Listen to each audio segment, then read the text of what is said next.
Wanyama kama una jarada,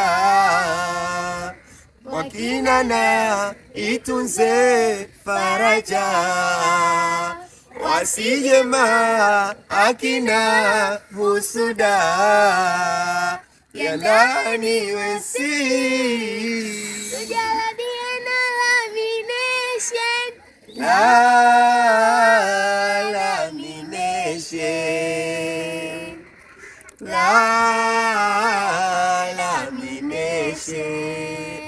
Okay. Jumapili hii tarehe 31 Mei tunaufunga mwezi wa 5 kwa kwenda kuitazama episodi ya 4 ya Lamination. Eti Sahili amekufa, Belinda amekufa. Mbona tumewaona episodi ya 3 pale mwisho? Ni mwenyewe siamini. Tukutane episodi ya 4 saa 5 asubuhi Jumapili hii tarehe 31 Mei.